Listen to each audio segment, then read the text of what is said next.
دست به دعا برداریم. از بانوان مکرمه، از بانوان مکرمه، از بانوان مکرمه تقاضامندیم، با کمبود جا مواجه هستیم. خواهشمندیم بعد از دعا بر سر جایمان ننشینیم و تا می توانیم به سمت خلاف جهت قبله چندین قدم حرکت کنیم. صلوات. اعوذ بالله من الشیطان الرجیم. بسم الله الرحمن الرحیم. الهی عظم البلاء و برح الخفا و انکشف الغطاء و انقطع الرجاء و ضاقت الارض و منعت السماء و انت المستعان و الیک المشتکى و علیک المعول فی الشدة و الرخاء. اللهم صل علی محمد و آل محمد وللأمر الذين فرضت علينا طاعته وعرفتنا بذلك منزلته ففرج عنا بحقهم فرجا عاجلا قریبا کلمح البصر او هو قرب یا محمد یا علی یا علی یا محمد اکفیانی فإنکما کافیان و انصرانی فإنکما ناصران یا مولانا یا صاحب الزمان الغوث الغوث الغوث ادرکنی ادرکنی ادرکنی الصاغب الصاغب الصاغب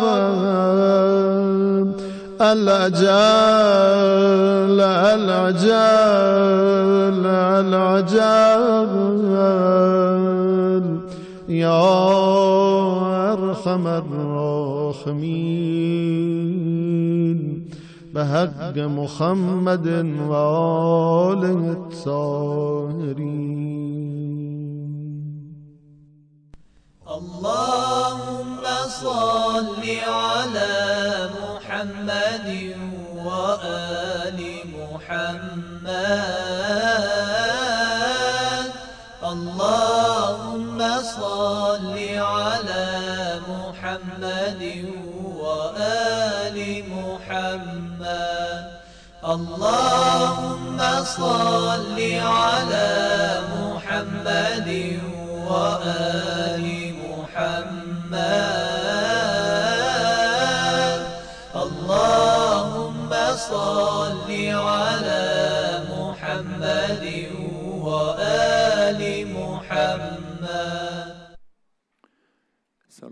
علیکم و رحمت الله. بسم الله الرحمن الرحیم. الحمد لله الذي علا في توحده و دنا في تفرده و جل في سلطانه و عظم في ارکانه و احاط بكل شيء علما و هو في مكانه و قهر جميع الخلق بقدرته و برهانه. حمیدا لم يزل، محمودا لا يزال، و مجیدا لا يزول، و مبدعا و معیدا و کل امر الیه یعود. بارئ المسموکات و داح المدحوات و جبار الارضین و السماوات. قدوس سبوح رب الملائکة و الروح. ثم الصلاة والسلام على العبد المؤید و الرسول المسدد المصطفى الامجد حبیب اله العالمین ابی القاسم المصطفى محمد.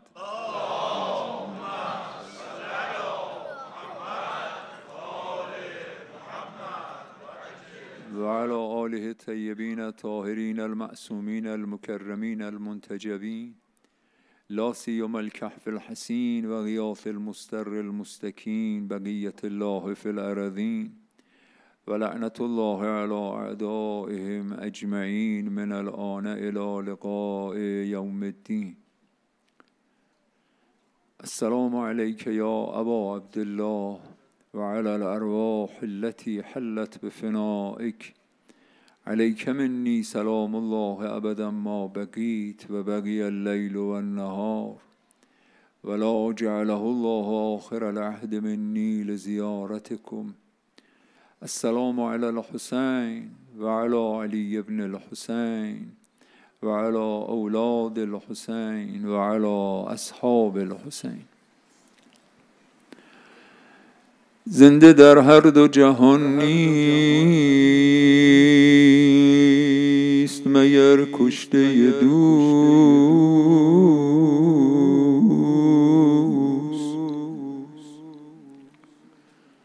کشتم کشته او را که جهان زنده به اوست.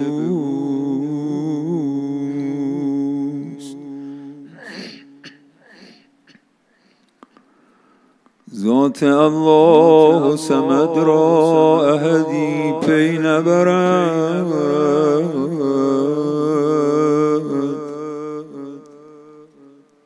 بنده ام بنده او را که ندایش انهوست.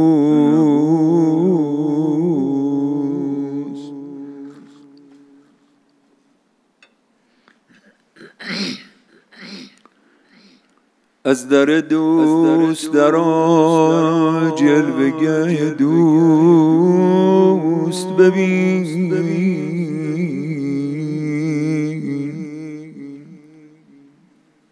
که رخ دوست نبینی مگر از دیده دوست.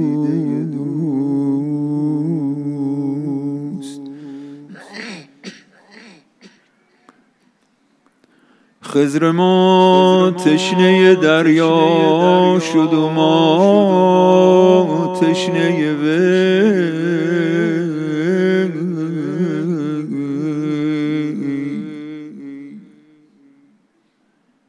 این زلال از دل دریاست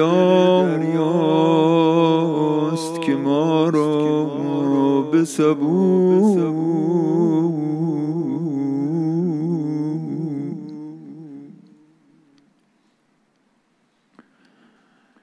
چشمه ها چشم مرا هر سر مو از غم توست یا ابا عبدالله. چشمه ها چشم مرا هر سر مو از غم توست.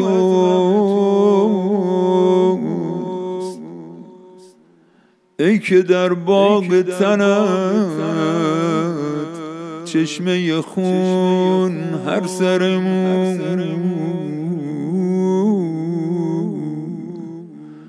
حسین جان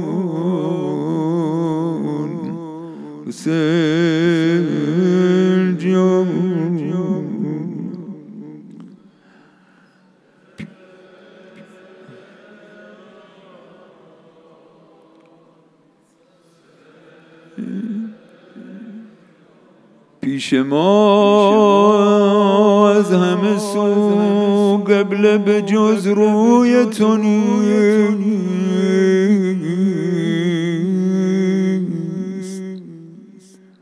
وجه الله و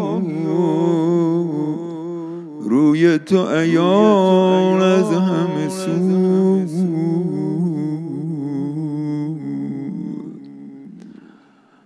حسین جان تیر باران شد تلنت از همه سو گشت. حسین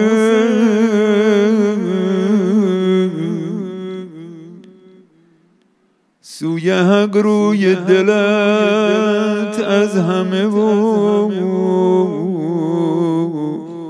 از همه سو.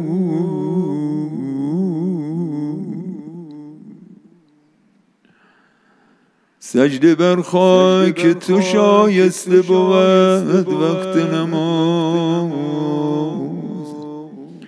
ای که از خون جبینت به جبین آب وضو.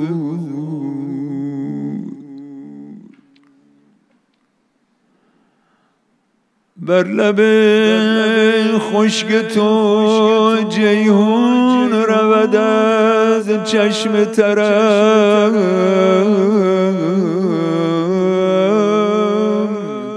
هر کجا ره گذرم بر لب آب و لب جو. حسین جان زخم شمشیر ندیدم که بدوزند به تیر.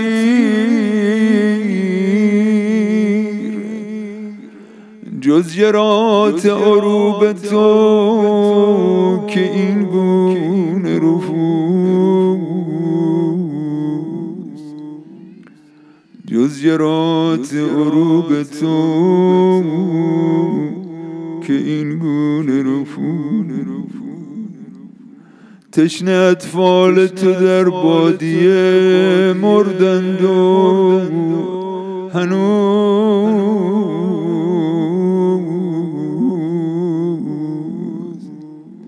خضر بر چشمه خضرای لبت بادیه پود.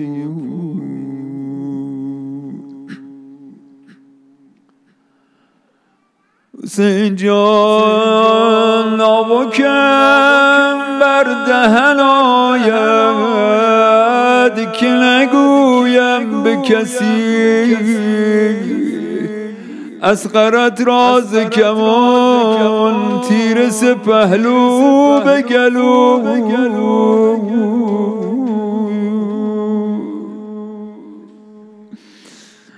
اصغرت راز کمان تیر سپهلو به گلو. حسین جان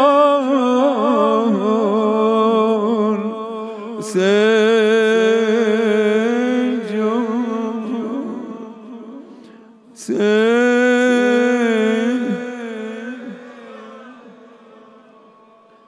حسین تیغ فولاد کجا روی لطیف تو کجا. جان ما به فدایت آجو. تیغ فولاد کجا روی لطیف تو کجا. دلبری روی بگرید اگر از آهن و روی.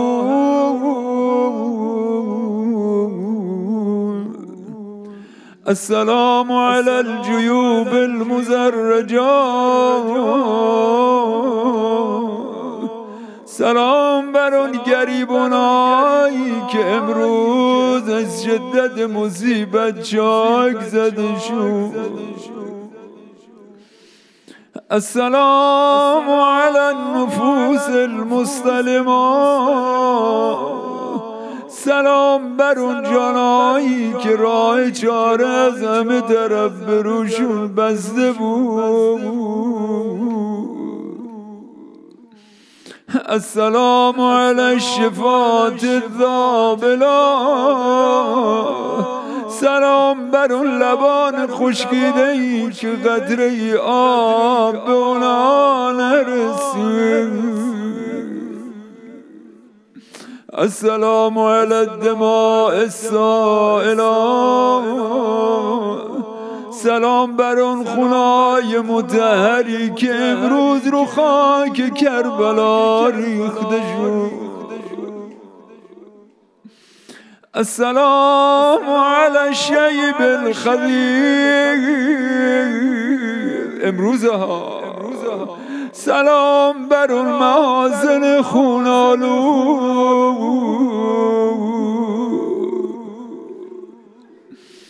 السلام علی الخد الطریر، سلام بر اون چهره مطهری که رو خاک کربلا امروز خاک آلود شد. السلام علی المقروع بالغدیر، سلام بر اون دندانهایی که با چوب خیزران کوبیده شد. السلام علی المنحور فی الورا. آخ چه جمله‌ای میفرماد امام زمان. یه نهر داریم، یه ذبح داریم. نهرونیست که نیزه در گلو میزنن، ذبحونیست که سر جدا میکنن. میفرماید سلام بر اون آقایی که هم نهرش کردن هم ذبحش نمودن. السلام علی من دفنه اهل القرآن، سلام بر اون آقایی که جمع بیابون نشین جمع شدن او رو دفن کردن.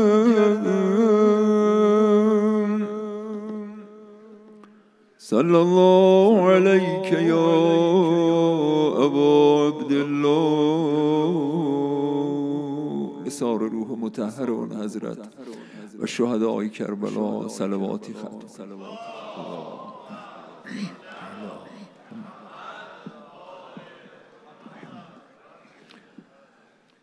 سید الشهدا علیه السلام روز دوم محرم که وارد کربلا شدن و هر دیگه اون حضرت رو متوقف کرد و نگذاشت حضرت حرکت کنن و حضرت در اونجا بار باز کردند و مستقر شدن.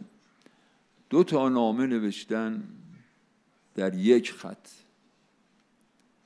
یه نامه نوشتن من الحسین ابن علی الی محمد ابن علی، محمد حنفیه، و من قبلهی بنی هاشم، و از جانب او به سوی بنی هاشم، و کأن الدنیا لم تکن و الآخرة لم تزل و السلام.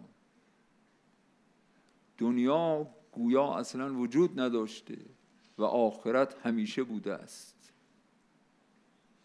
خیلی تکان دهنده است این جمله. و سلام. و نامه دوم باز نوشتن برای بنی هاشم که من لحق بی استشهد و من لم یلحق فلم یدرک الفتح. هر کس به من ملحق بشود کشته می شود، به شهادت می رسد، و هر کس به من ملحق نشود فتح رو ادراک نمی کند، پیروزی رو درک نمی کند. و یک خطبه خوندن در همون روز برای مردم، اصحابشون و احیانا سپاه هر، که فرمود که الناس عبید الدنیا و دین لعب علی السنتهم. مردم بنده دنیا هستند، دین مثل یک آب دهانی در درون دهانشون میچرخه، یعنی به جان و قلبشون دین رسوخ نکرده و از سویدای دل دیندار نیستن.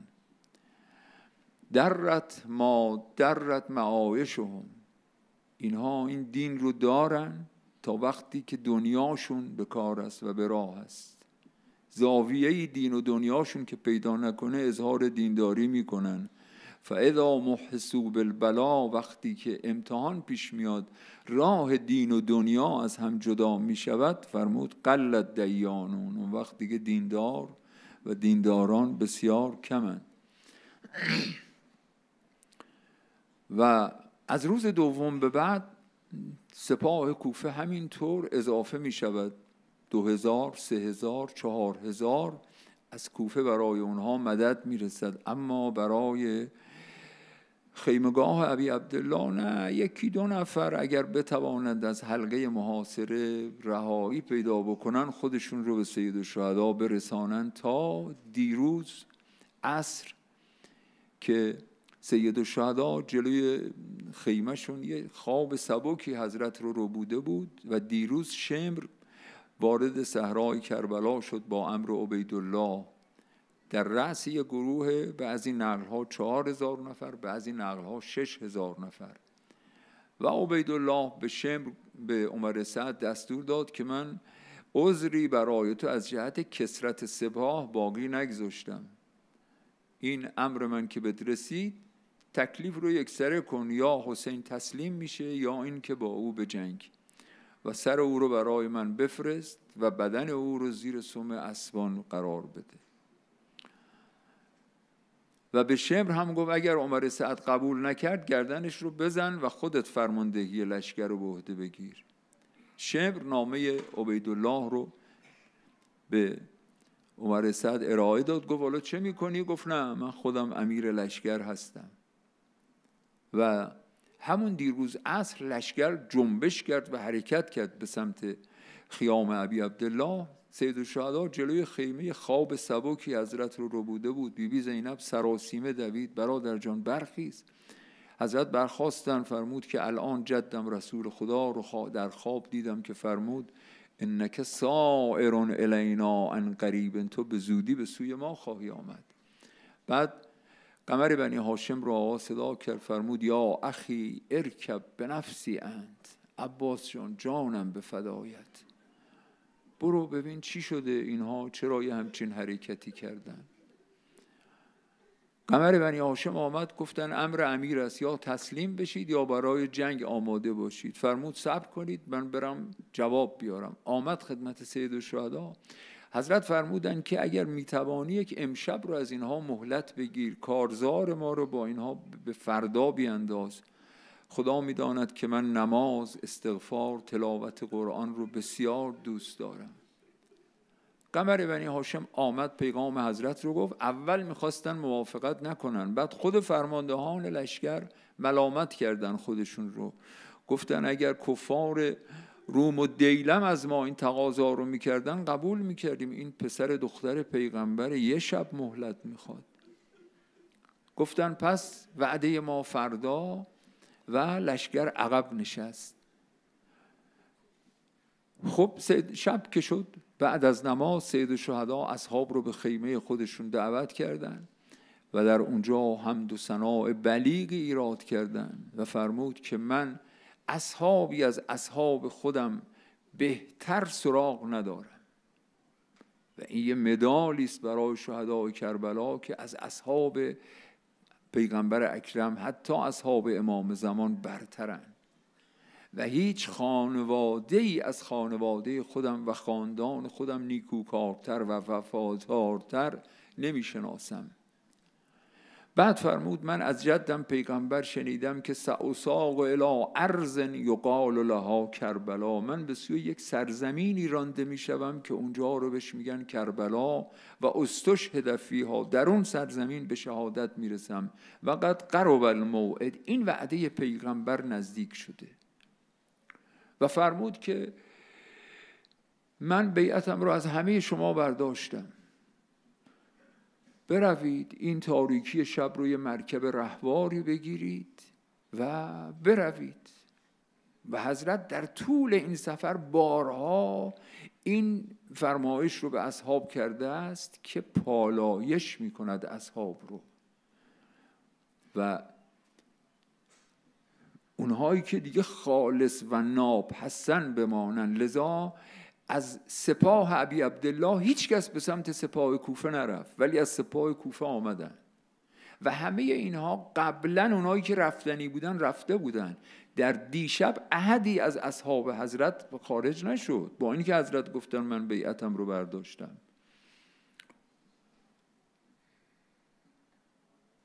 اینجا اصحاب شروع کردن به بیان وفاداری. اولین نفر قمر بنی هاشم است، گفت لا اران الله بذالک، خدا همچه روزی رو نیاره که ما دست از تو برداریم. خدا چهره های ما رو زشت کنه اگر تو رو در یاری تو کوتاهی کنیم. و بقیه اصحاب، سعید ابن عبدالله حنفی گفت اگر 70 بار کشته بشم زنده بشم دست از یاری تو و خاندان تو بر نمیدارم. زهیر گفت اگر 1000 بار کشته بشم مرا بسوزانن، خاکسترم رو به باد بدن، باز زنده بشم بدانم که یک مکروهی رو از تو و از جوانان تو دور میکنم، دفاع خواهم کرد از تو. محمد ابن بشیر حزلمی بهش خبر رسیده بود که پسرت رو در ناحیه مرز اسیر کردن. حضرت فرمود تو برو، پسرت اسیره. گفت گرگ‌های بیابان مرا زنده زنده بدرن اگر دست از تو بردارن.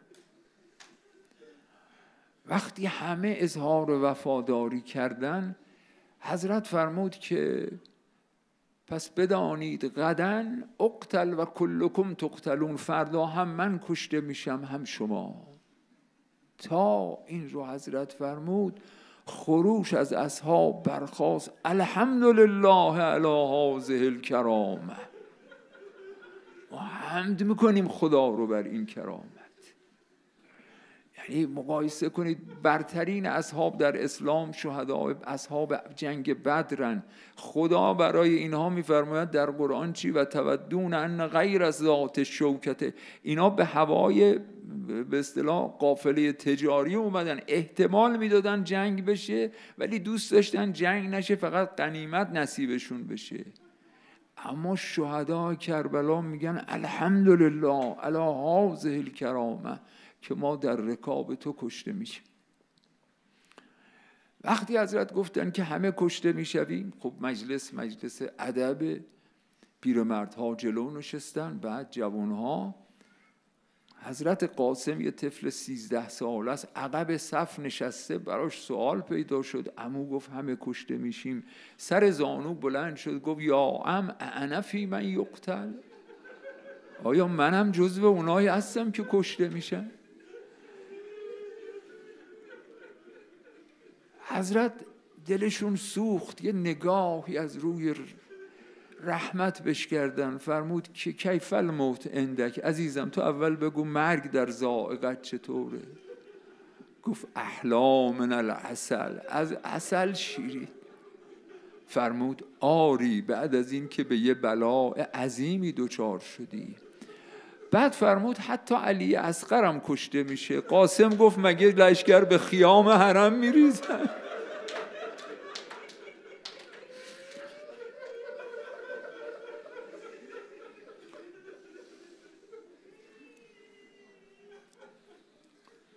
بعد حضرت فرمود که برخیزید، این جیره آبی که دارید آخرین جیره آبی است برای شما، لباستون رو بشورید، غسل کنید و این آخرین بهره شماست از دنیا. اصحاب رفتن در خیمه ها، لهم دوی کدوی نحل، به تلاوت قرآن و نماز و مناجات. نافع ابن هلال میگوید که نیمه های شب بود، دیدم من پاس میدادم، دیدم سید الشهدا آمدن بیرون از خیمه تو بیابون. نگران شدم، رفتم گفتم اینجا امن نیست، شما برای چی آمدید بیرون؟ حضرت گفتن که آمدم اطراف رو بررسی کنم، دشمن راه نفوذی نداشته باشه. بعد حضرت دست من رو گرفتن، فرمود که والله هی اللیله، امشب همون شبی است که به من وعده داده شده. بعد یک کوههایی رو در افق زیر نور مهتاب نشان دادن به من، گفتن الا تسلک من بین هذین الجبلین و تنجو نفسک، نمیخوای از این راه بری فرار کن، بری خودتو نجات بدی؟ نافع میگه خودم رو انداختم رو پای حضرت. گفتم یا ابن رسول الله، من شمشیرم رو به 1000 و اسبم رو به 1000 خریدم در راه دفاع از شما. میگه با حضرت برگشتیم، حضرت رفتن در خیمه حضرت زینب. من ایستاده بودم و کشیک میدادم، دیدم که حضرت زینب به ابی عبدالله عرض کرد برادر جان تو این اصحابت رو آزمودی؟ مبادا فردا تو رو در میان دشمن تک و تنها بگذارن. حضرت فرمود والله لقد بلوتهم، به خدا قسم آزمودم اینها رو، فما وجدت فیهم الا الاشوس الاقعس، جز دلاورانی پایدار و استوار نیافتم اینها رو که محبتشون به مرگ در راه من از محبت طفل به سینه مادر بیشتره. نافع میگه بغض گلوم رو گرفت. آمدم پیش حبیب بزرگ اصحابه، قصه رو گفتم. گفت حالا چی کار کنیم؟ گفتم این زنان و دختران رسول خدا نگرانه، من به نظرم میاد که با اصحاب بریم یه بار دیگه اظهار وفاداری کنیم. اینها یه قوت قلبی پیدا کنن.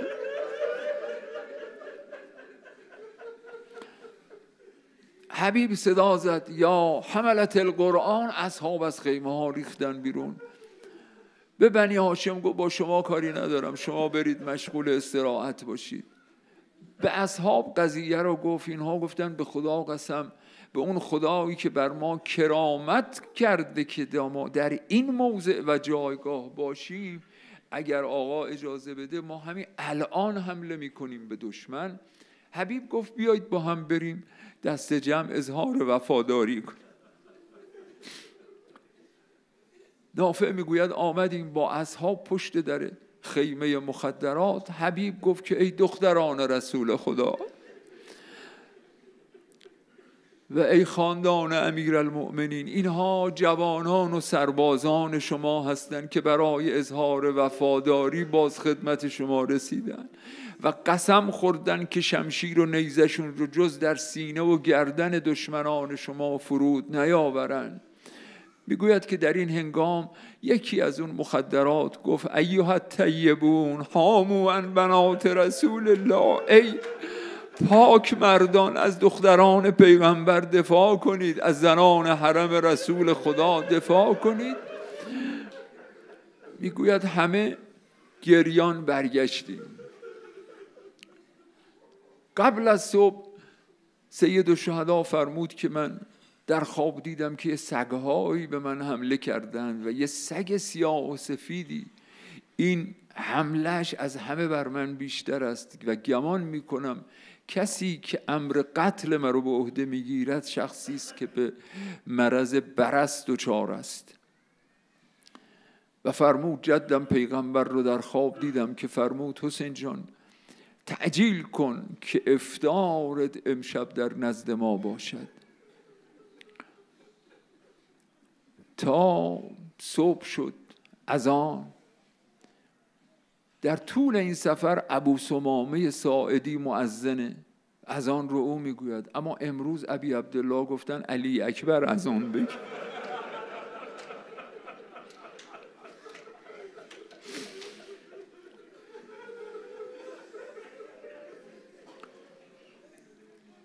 نماز رو خوندن. بعد حضرت همین عده قلیل رو تنظیم کردن، میسره به دست حبیب، میمنه به دست زهیر، پرچم رو به دست قمر بنی هاشم دادن و آمدن در مقابل لشکر.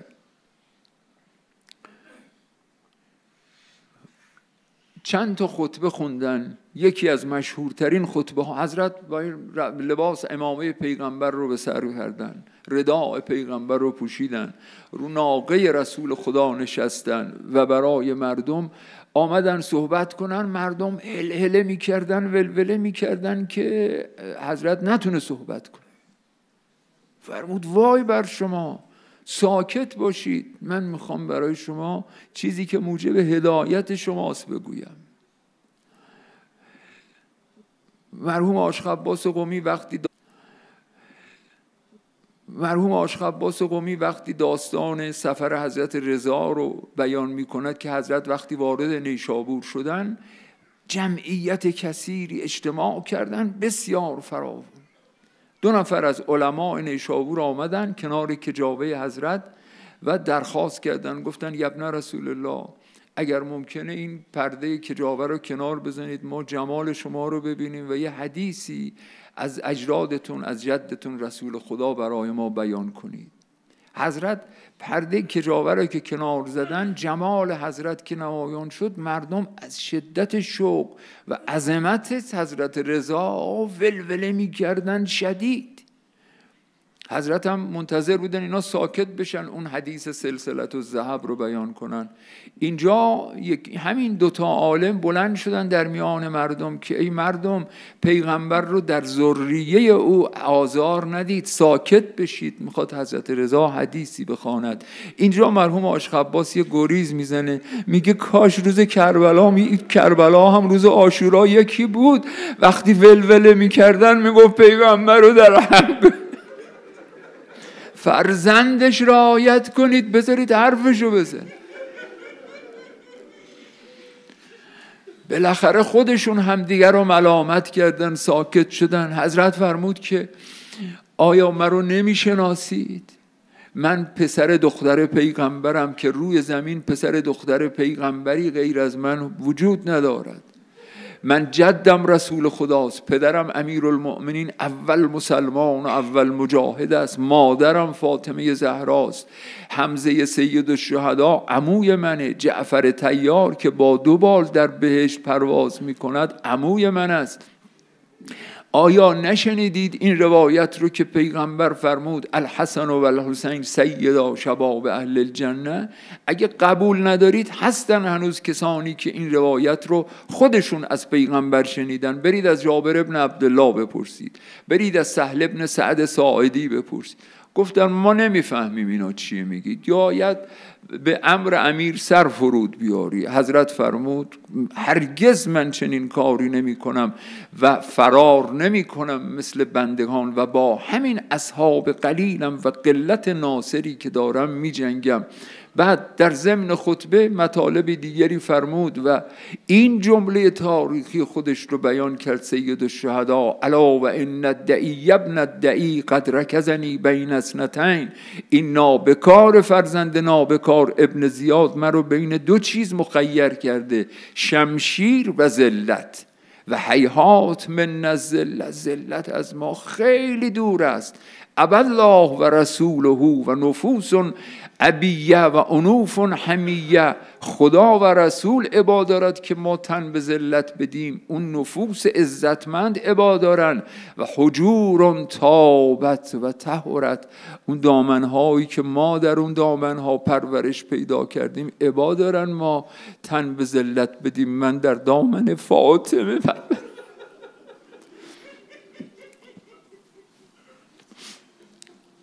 و بعد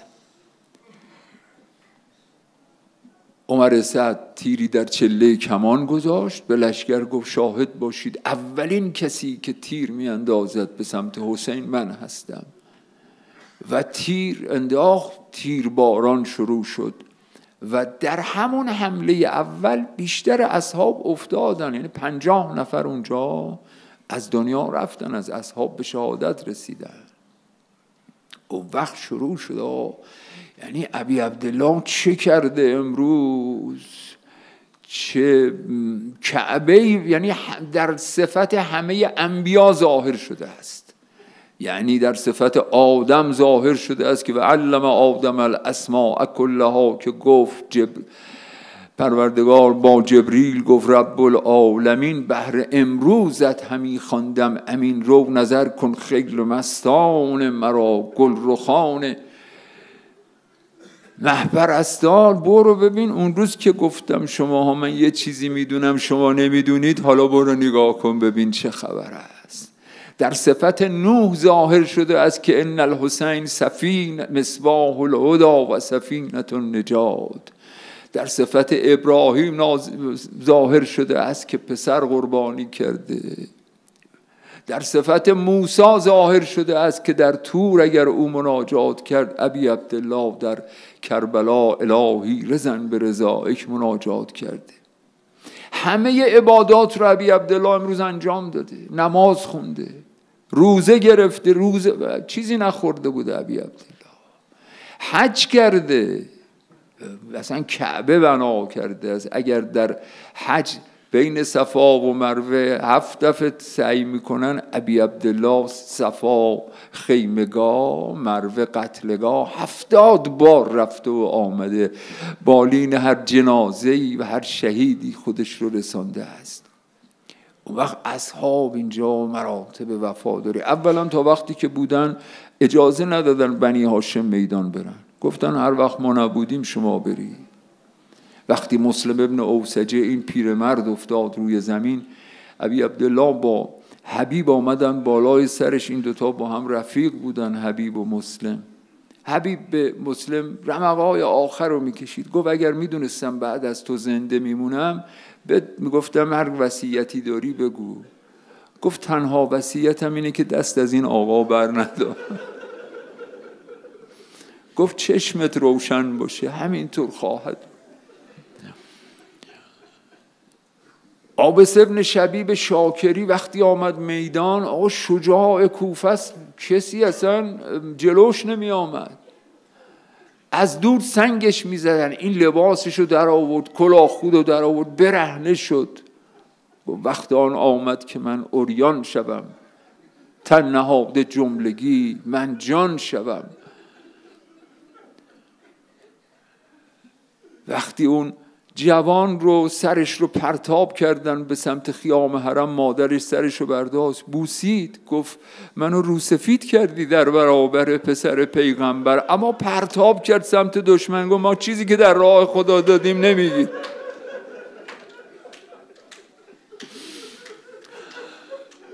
کجا نشسته ابی عبدالله؟ اصلا یه جایی رفته، اصلا بالاتر از هر دینی نشسته ابی عبدالله. شما دنیا رو ببینید چه خبره، از مسیحی ها، از یهودی ها، از کلیمی ها.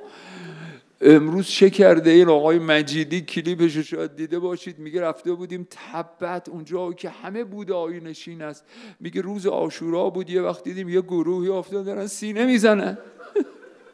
گفتن روز عاشوراست، برای حسین داریم سینه میزنن. مرحوم عاشق رضای سراج امام جماعت این سرچشمه بود، میگه غروب تاسوعا منزلم سراح سیروس می آمدم، بین سراح سیروس و سرچشمه محله یهود کلیمی نشین از قدیم بوده، الانم هست. میگه رسیدم اونجا، دیدم یه خانومی یه ظرف نقلی گرفته تعارف میکرد. من اومدم بردارم، یهو گفتم یادم اومد که ممکن کلیمی باشه، دستم عقب کشیدم. گفت حاج آقا ما سر محمد اختلاف داریم، با سر حسین که اختلاف نداریم.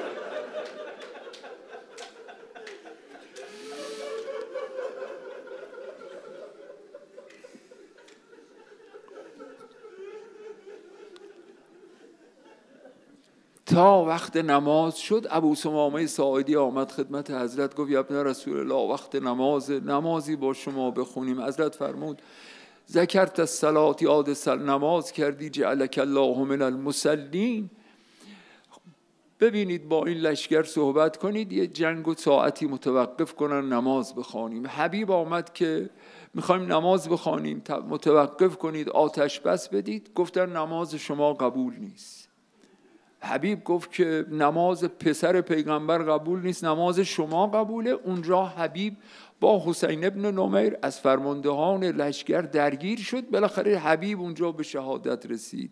شهادت حبیب بر ابی عبدالله خیلی سخت گذشت. وقتی آمد بالین حبیب گفت خدایا احتسبک، من حساب میکنم شهادته. مشغول نماز شدن، باران تیر همینطور میاد. سعید ابن عبدالله حنفی جلوی حضرت ایستاده، تیر، هر تیری که میاد این خودش رو سپر میکنه، تیرها به او میخورد. آقا سلام که دادن، نماز خوف بود دیگه، 2 رکعت نماز، سلام که دادن، این 13 چوبه تیر بر سینهش نشسته بود. سعید افتاد زمین. آقا اومدن بالینش، همون دم آخر بود، گفت اوفیت یا ابا عبدالله، آیا من وفا کردم به اون عهد خودم؟ حضرت فرمود آری انت امامی فی الجنه، تو در بهشت هم پیشا پیش من خواهی بود. اصحاب که به شهادت رسیدن بعد از ظهر امروز، اون وقت اولین نفر علی اکبر عازم میدان شد. تا خبر میدان رفتن علی پیچید در خیام حرم، زنان ریختن بیرون، دورش رو گرفتن، اتکایشون علی اکبر است و قمر بنی هاشم، احاطش کردن، دیدن دیگه اون صدای نبوی دیگه نمیشنون، اون جمال پیغمبر رو دیگه نخواهند دید، لذا دورش رو گرفتن، میگفتن یا علی ارحم غربتنا، بر غربت ما رحم کن. اما فلم یعبع بهن، علی اکبر اعتنایی نمیکرد، چون دید که پدرش حجت وقت 30,000 نفر خونخواه داره، لذا عازم میدان شد. ابی عبدالله فوری اجازه داد، اما وقتی علی اکبر عازم شد آقا دنبالش آمدن. ان الله اصطفى آدم و نوح و آل ابراهیم و آل ابراهیم.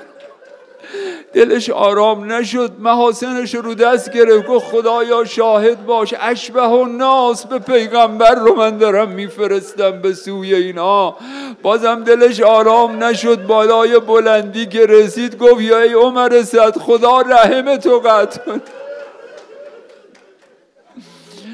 تا اون زمانی که ناله علی از میدان بلند شد که مرحوم آیت الله شیخ جعفر شوشتری میفرماید که امام حسین در کربلا یک قتلی دارد و یک موتی داره. قتلشون زمانی است که سرشو جدا کردن، اما موتش وقتی بود که اومد بالین علی، فنکب علی، خودشو انداخت رو بدن علی، فوضع خده علی خده علی الدنیا بعدک العفو. علی جان دیگه بعد از تو خاک بر سر زندگی دنیا.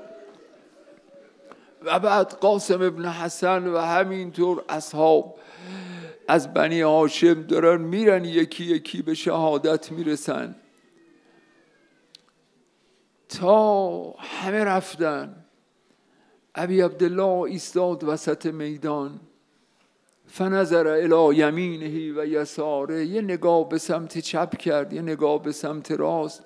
فلم یر احدا من اصحابه، دید هیچ کس نیست، خودش تک تنهاست. اینجا حضرت یکایک یارانش رو داره صدا می کند، فنادا به اعلی صوته. اون وقت معرفت آقا رو ببینید، مسلم رو هم بالای دارالاماره فراموش نمی کند، با صدای بلند صدا زد یا مسلم ابن عقیل و یا هانی ابن عروه و یا زهیر و یا بریر. و بعد پسرش رو صدا زد و یا علی ابن الحسین و یا عباس ابن علی، مالی انادیکم فلا تجیبونی، چرا هرچه صداتون میزنم جواب من رو نمیدی؟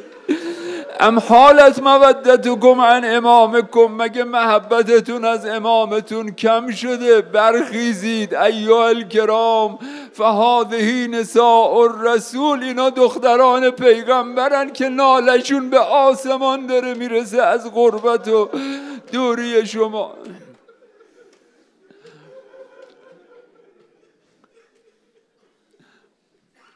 صدای گریه زنها بلنده. حضرت آمدن برای ودا، چند تا ودا کردن ظاهرا اینطور که از مقاتل برمیاد. در یکی از اینا فرمود که وقتی آمد بعد به بی بی زینب فرمود که ایتینی ولدی الرضیع، علی رو بیار من یه وداع دیگری در آخر با او بکنم. اون وقت حضرت زینب قنداقه علی اصغر رو آورد و دست ابی عبدالله، کان یتلظا، رمقهای آخر چشمهای او به گودی نشسته، چهره از بیابی پژمرده شده. که سکینه خاتون میگوید که شب قبلش میگوید که من از شدت تشنگی گفتم برم در خیمه عمم ببینم آبی هست، رفتم دیدم عمم علی اصغر رو در بغل گرفته، این بچه گریه میکنه، عمم میشینه بلند میشه، گفت آبی نیست. رفتم برم با عمه بریم جا خیمه های دیگر ببینیم آبی پیدا میکنیم، تو هیچ خیمه آبی نبود. وقتی برگشتیم 20 تا بچه بودیم که دنبال عمه داشتیم میآمدیم تشنه و صدای العطش. اینجا ابی عبدالله قنداقه علی رو گرفت به دستش، خواست او رو ببوسد، اما فقبل السهم قبله من حره، تیر علی هرمله زودتر بوسه بر گلوی علی زد. اینجا فاذن الطفل من الفذبح الطفل من الاذن الی الاذن، گوش را گوش علی بریده شد. اینجا مصیبت بزرگی بود. یه تسلیت خود ابی عبدالله به خودش داده، یه تسلیت از آسمان آمد. اونی که خودش تسلیت داد فرمود هون علی لانه بعین الله، اونی که این مصیبت رو بر من آسان میکنه اینه که در مقابل دیدگان خداست. اما نمیدونم چه حالی شد که خطاب اومد ده یا حسین، حسین جان علی رو رها کن، ما در بهشت یه مرضعی براش.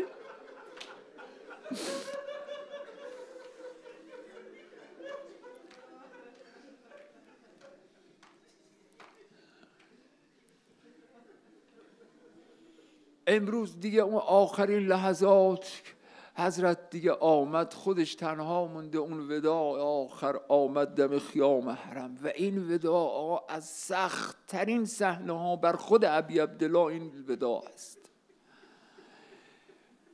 که صدا زد یا زینب یا کلثوم یا سکینه یا رباب علیکن من السلام. من هم رفتم، خدا حافظ. مخدرات احاطش کردن، دیدن دیگه تکیه گاهشون داره میره. اون کسی که حامی عزت و شرف و وقار اینها بود داره کوچ میکند میرود و خود ابی عبدالله به علم امامت داره میبینه اینا در میان یه مش دشمن پست در این صحرای قف روی این خار مغیلان و صحرا چه به سرشون خواهد آمد. داره اون صحنه هایی که اینها رو غارت میکردن ابی عبدالله داره میبینه، احاطه کردن، اشک مثل باران داره میریزد از دیدگان. یکی شانه حضرت رو میبوسه، یکی دست حضرت رو میبوسه. یه بچه ای از شدت مصیبت بهت زده است، یه بچه آقا رو قسم میده که یه جرعه آب به من بده. حضرت نگاه کردن دیدن سکینه اون گوشه نشسته و داره گریه میکنه. حضرت التفت علیها، رفتن پیشش، گفت که یا ابا استسلمت للموت، پدر جان تسلیم مرگ شدی. فرمود چگونه تسلیم نشم کسی که یار و یاوری نداره. گفت پس ردنا الی حرم جدنا، پس ما رو برگردون به حرم جدمون. آقا فرمود دشمن همه راه ها رو بسته، نه به مدینه نه به مکه و نه به هیچ جای دیگر. اینجا بی سکینه انگار احساس بیچارگی که خودشو انداخت در آغوش پدر. پس الی من تکل، پس ما به کی تکیه بکنیم؟ اینجا بود که آقا فرمود یا سکینه لا تحرقی به دمعک حسرتن ما دام من الروح فی جسمانی. سکینه جان با این اشکات قلب من رو آتش نزن. هر طور بود این مخدرات رو آرام کرد. فرمود استعدوا للبلا، آماده بشید انشاءالله خداوند حافظ شما هست و دشمنان شما رو به انواع عذاب میکند. و بعد فرمود که لباسهای سفرتون رو بپوشید، مقنعه هاتون رو بندازید، آماده باشید. اینجا حضرت زینب خب میداند که سالار قافله اوست، مسئولیت قافله بعد از برادر به عهده اوست. از حضرت توضیح خواست که چیه قضیه. حضرت فرمود گویا میبینم شما رو پیشا پیش این سپاه به اسارت به کوفه و شام میبرن. تا بیبی شنید فنادت یا جدا و محمدا.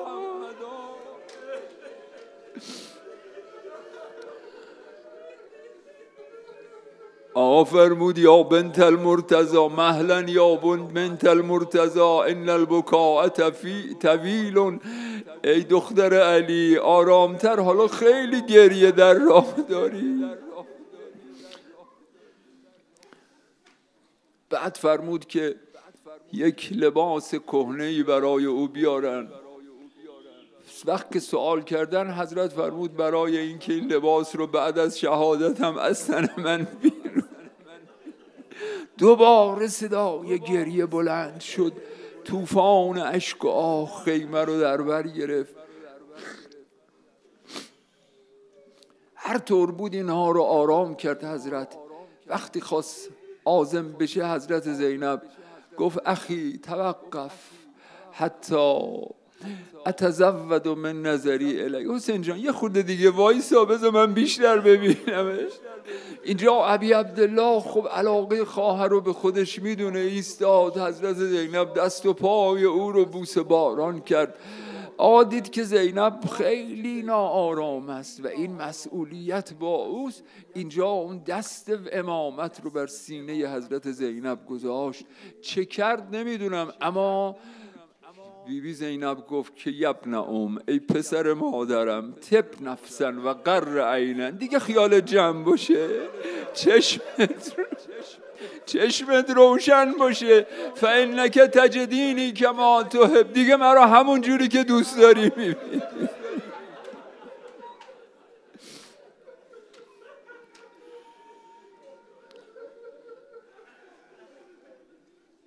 و بعد حضرت آمد که عازم میدان بشه، به یاد اون اصحاب وفادارش یه بیت شعر خوند که کجا هستن این اصحاب وفادار من که مرکب من رو می آوردن.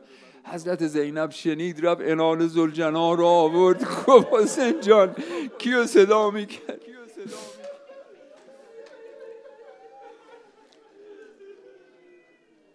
حضرت عازم میدان شدن و اونقدر هر کس به مقابل حضرت آمد کشته شد و بعد کسی نمی آمد. خود حضرت حمله کرد، دارد مقتل، که حتی بان نقصان و فیهم، کمی تو لشکر معلوم شد. عمر سعد فریاد زد که این پسر قتال العرب است، باید دست جمع حمله کنید. حالا تشنگی حضرت ابا عبدالله، خستگی، زخمهایی که بر او خورده است. حضرت سجاد می‌فرماید اون لحظات آخر پدرم یه لحظه آمد که با من وداع کنه. وقتی مرا در آغوش گرفت دیدم خون در بدنش میجوشه و از چشمه‌های زره او خون بیرون میزنه از جراحاتی که بر اون حضرت اصابت کرده است. جا حضرت یه لختی ایستاد وسط میدان، لیستریح ساعتاً، همین که ایستاد و اونجا حضرت ندا می‌کرد هل من ناصر ینصرنا، آیا کسی هست بیاد به ما کمک کنه؟ هل من ذاب یذب عن حرم رسول الله، کسی هست بیاد از حرم پیغمبر دفاع کنه؟ کسی هست بیاد به یاری ما از ترس از خدا بکند؟ در این هنگام یه سنگی به پیشانی حضرت اصابت کرد، خون چهره آقا رو گرفت. حضرت خم شد، پیراهن بیرون کشید آورد بالا که این خون رو پاک کنه. اینجا تیر 3 شعبه‌ای بر قلب ما، هر چه کرد از جلو نتونست این تیر رو بیرون بیاره. ظهر عاشوراست، این روزه رو دارم میخونم، دست برد از پشت سر تیر رو بیرون آورد، اما خون مثل ناودان میاد. حضرت دست برد زیر این خون، اول محاسن خودش رو خضاب کرد، فرمود هاکذا اکون حتی القا جدی رسول الله، همینطوری میمونم تا جدم پیغمبر رو ملاقات کنم. اینجا دیگه رمق آقا رفت، نتونست روی زین خودش رو نگه داره، بلند مرتبه شاهی ز صدر زین افتاد. اگر غلط نکنم عرش بر زمین افتاد. فرمود بسم الله و بالله و علی ملت رسول الله. ذوالجنا آقا رو که زمین گذاشت، دوان دوان به سمت خیام حرم روانه شد. همون صحنه ای که جگر امام زمان رو آتش زده، دیگه فراموش نمی کنم اون صحنه رو که وقتی اینا صدای پای ذوالجنا شنیدن فکر کردن ابی عبدالله آمده برای وداع دیگر.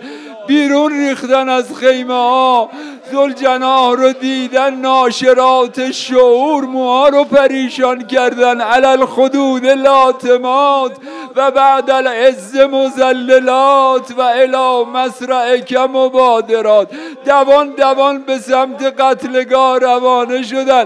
من گمان کنم همون جوری با پای برهنه رو این ریگ‌های گرم و امامهن عقیلت و بنی هاشم پیشا پیش همه زینب کبرا داره میدوه. بالای بلندی رسید ببینن و شمر و جالس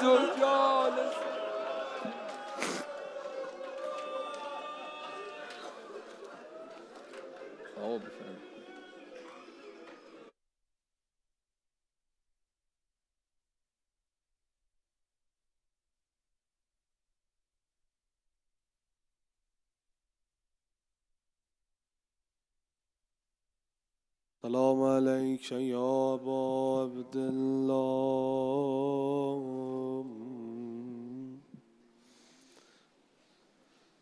سیدنا المظلوم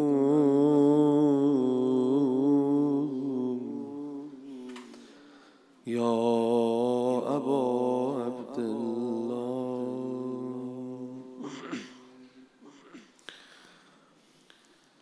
قاتل نگاهش را به سمت خیمه می کرد.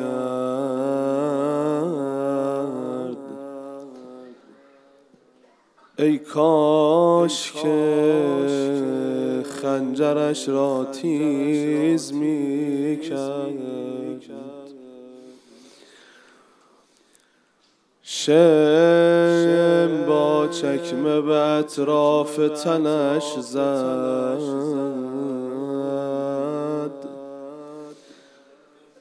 بالای 10 ضربه فقط بر گردنش زد.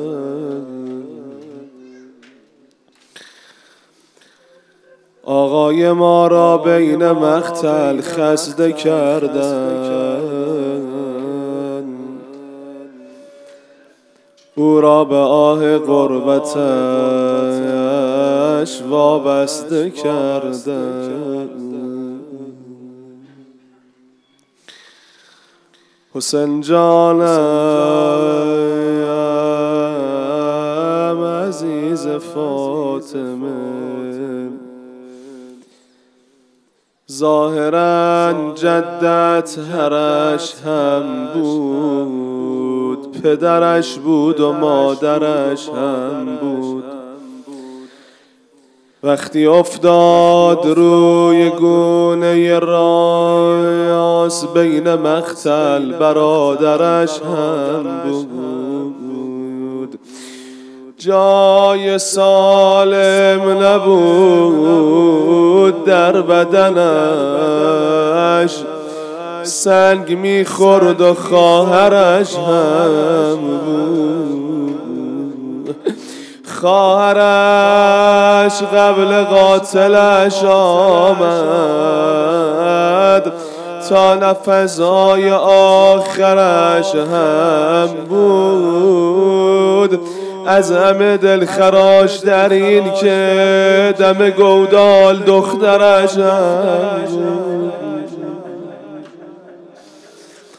دخترش بود و زبرا میدید، همه گفتن مادرش هم بود.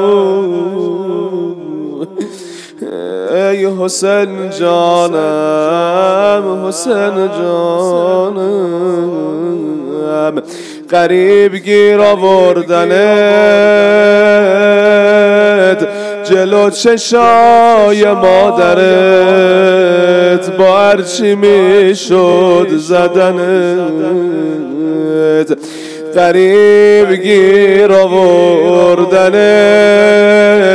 جلو چشای دخترت، با نیزه آمی زدنت. گریه کلا روز عاشوراست، شم نشست رو بدنت، جلو چشای مادرت، سر از قفا بریدنت. وای بمیره مادرت، الهی بمیرم برات، داد حسین جانم عذاب کردنت منع آب کردنت شبیه گندم ری آسیاب کردنت شبیه گندم ری آسیاب کردند از قفا می زدن بی هوا می زدن به پیش مادرت با عصا می زدن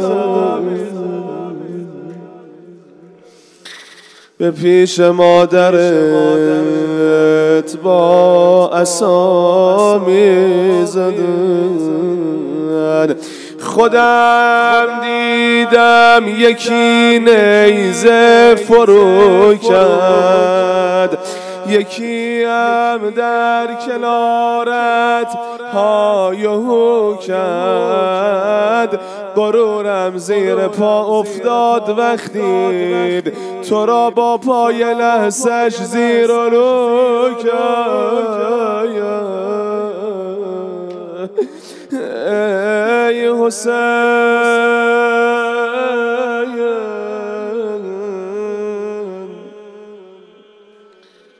حسین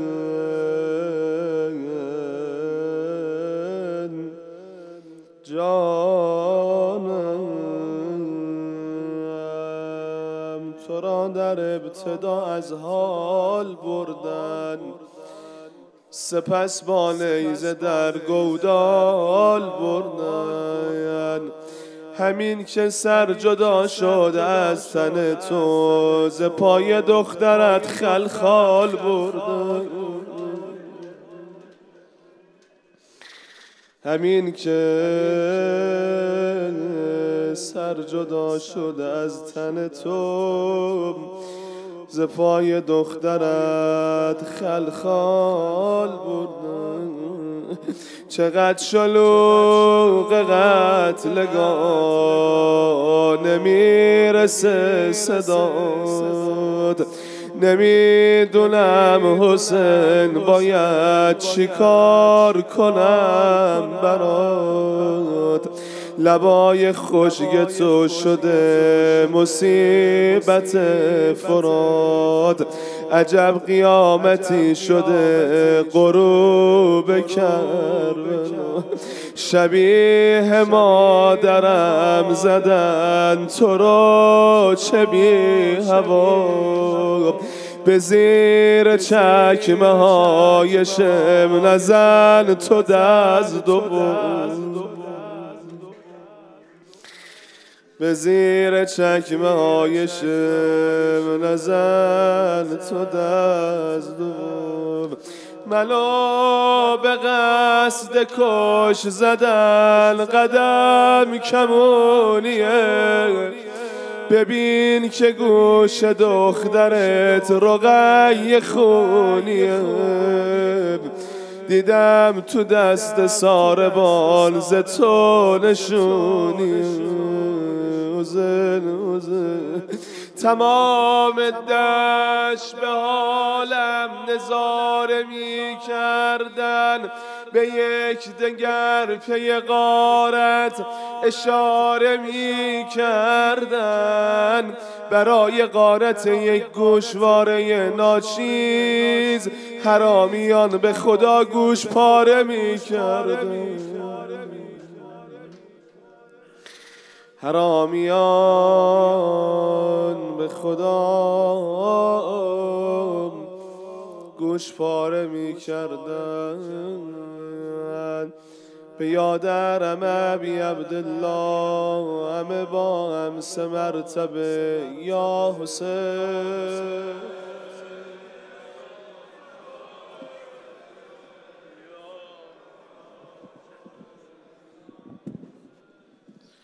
شد به پا همه آید این زمزمه آمده کربلا مادرش فاطمه آمده کربلا مادرش فاطمه وا ویلا وا ویلا وا ویلا وا ویلا وا ویلا وا ویلا شد به پا همه آید این زمزمه شد به پا همه آید این زمزمه آمده کربلا مادرش فاطمه آمده کربلا مادرش همه با هم وا ویلا وا ویلا وا ویلا وا ویلا وا ویلا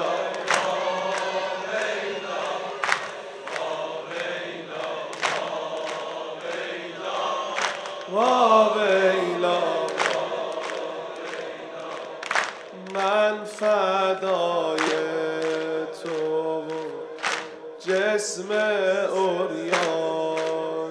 تو من فدای تو جسم عریان تو چه کند خواهر زار و گریان تو چه کند خواهر زار و گریان تو وا ویلا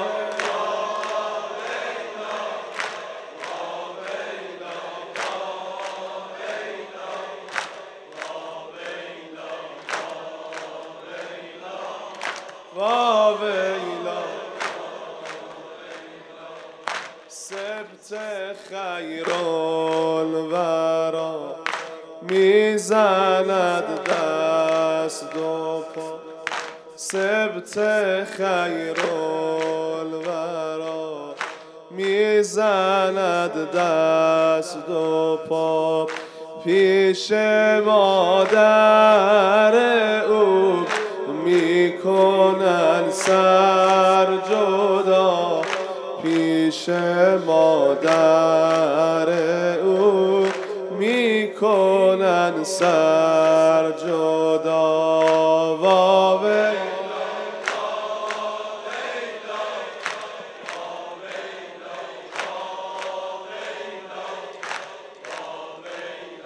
وا ویلا همه جا کربلا همه جا لیلبا همه جا کربلا همه جا همه بخونن همه جا کربلا همه جا کربلا همه جا تو حسین ولی تو حسین ولی نور عین ملی تو حسین منی نور علی علی دو دستت بیاد بالا یا حسین و یا حسین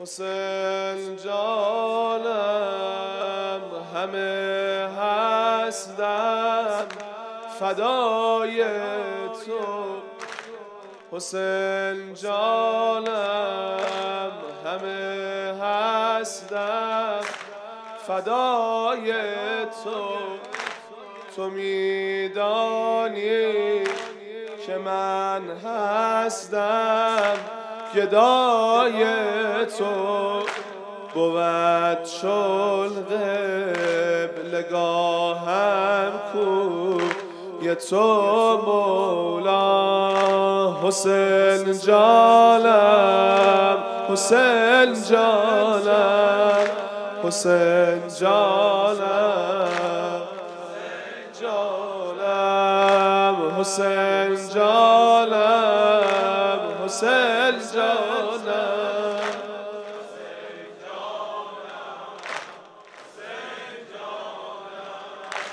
به سر دارم هوای تو ایا ارباب به سر دارم یا ارباب به جان فاطمه یک دم مرا دریا زجر کربلای تو شدم بی تو زده پر این دل منصور یه تو مولا حسین جانم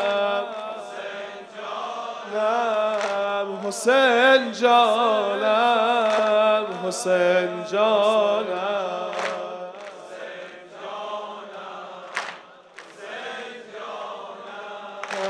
منم عبد سرای تو حسین جانم گذارم سر به پای تو حسین جانم دلم شد مبتلای تو حسین جانم تمام عشق من شد رو یه تو مولا حسین جانم حسین جانم حسین جانم حسین جانم حسین جانم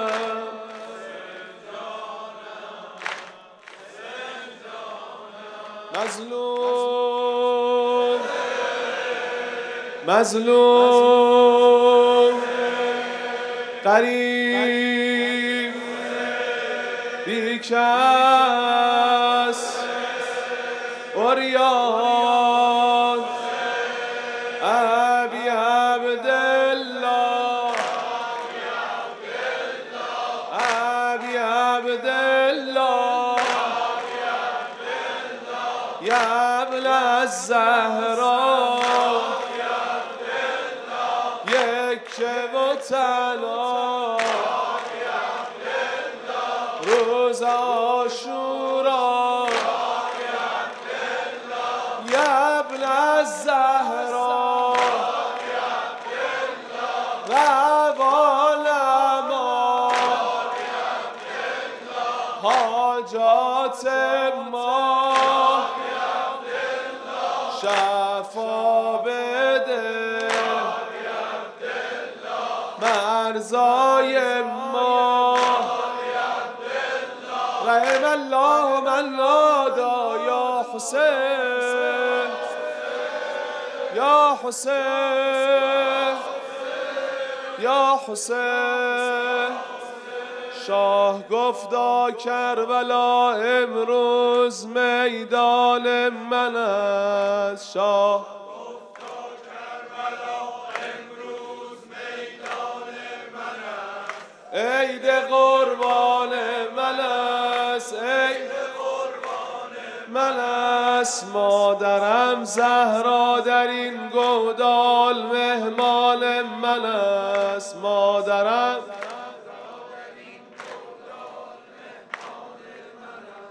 عید قربان من است علی علی شاه گفتا کربلا شاه گفتا کربلا امروز میدان من است شاه گفتا کربلا امروز میدان من است عید قربان من است عید قربان من است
السلام على غريب الغرباء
سيدنا المظلوم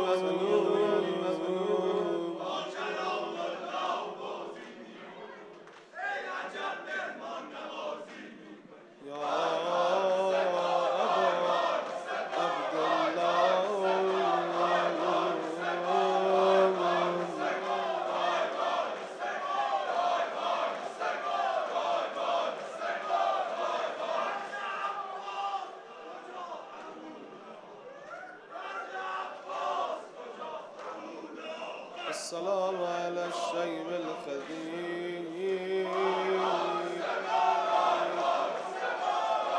السلام على الخد الطريق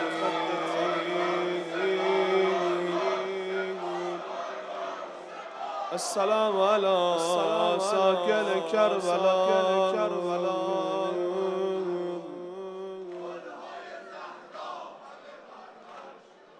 السلام على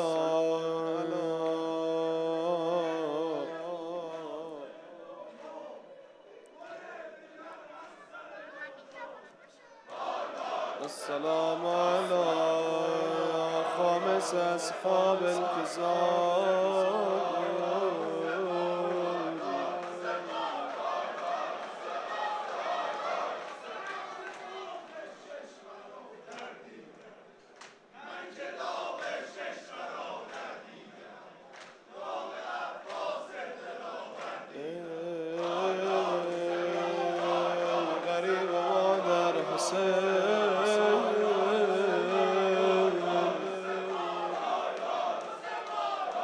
قريب مادر حسين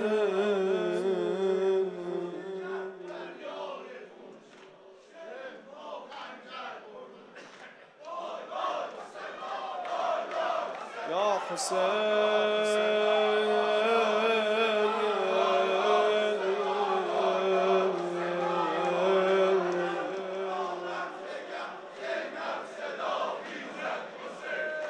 السلام على الحسين وعلى علي بن الحسين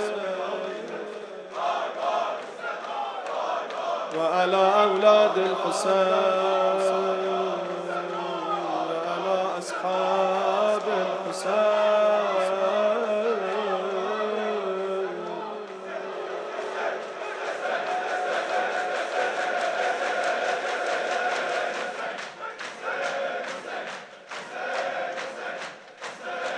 الأجل يا مهدي الأجل يا مهدي الأجل يا مهدي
الأجل يا مهدي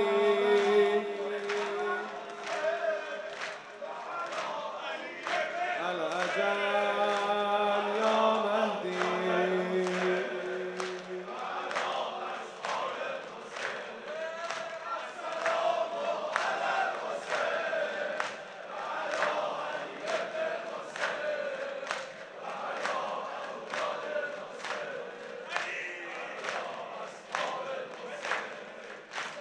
رحم الله من نادى يا حسين الأجل يا مهدي الأجل يا مهدي الأجل يا مهدي الأجل همه با هم بگن الأجل الأجل الأجل الأجل يا مهدي الأجل آقا به جان مادرت آقا به جان مادرت آن مادر غم پرورت بارا مرانی از درد یبن الحسن یبن الحسن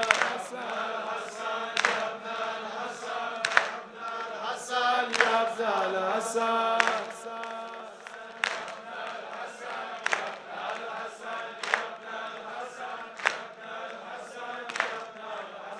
یا حجت ابن الحسن عجل على ظهوره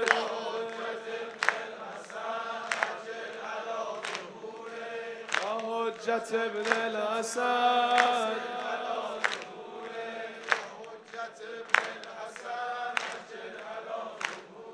حسین جانم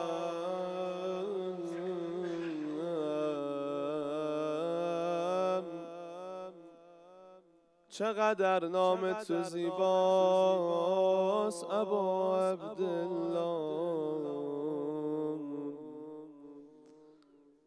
قطره در کوی تو دریاست ابا عبدالله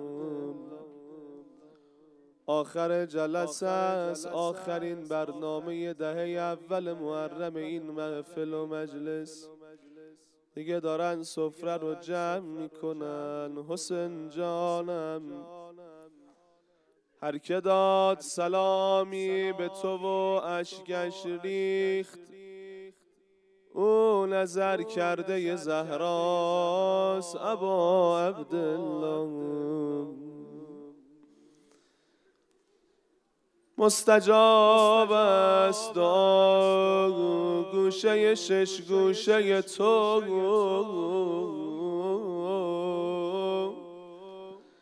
حرمت عرش معلاست ابا عبدالله. ما که باشیم که سنگ تو به سینه بزنیم، سینه زن زینب کبراست ابا عبدالله. چشم ما روز قیامت به پر قنداق است، پسرت مالک فرداست ابا عبدالله. این دو بیتش برای امروز. مادرت گفت بنیه دل ما ریخ بهم، بردن نام تو غوغاست ابا عبدالله. مادرت گوشه گودال تماشا میکرد، بر سر نعش تو دواست ابا عبدالله. به ابی انت و امی یا مظلوم یا ابا عبدالله. نسألك اللهم ولدوك باسمك العظيم الأعظم الأعز الأجل الأكرم إلهي بحق محمد وعلي وفاطمة والحسن والحسين وتسعة المعصومين من ذرية الحسين وإمام زماننا يا الله.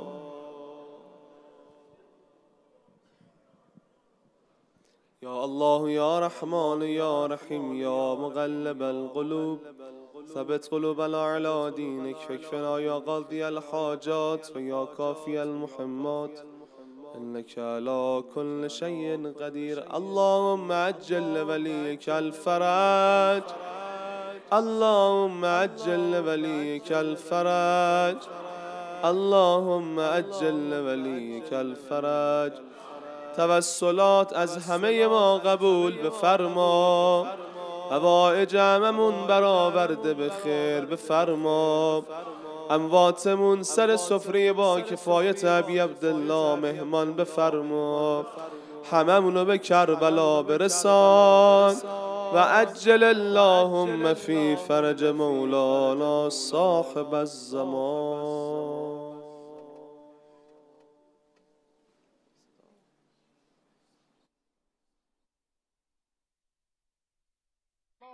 عليك يا مولاي يا أبا عبد الله. السلام عليك يا ابن رسول الله.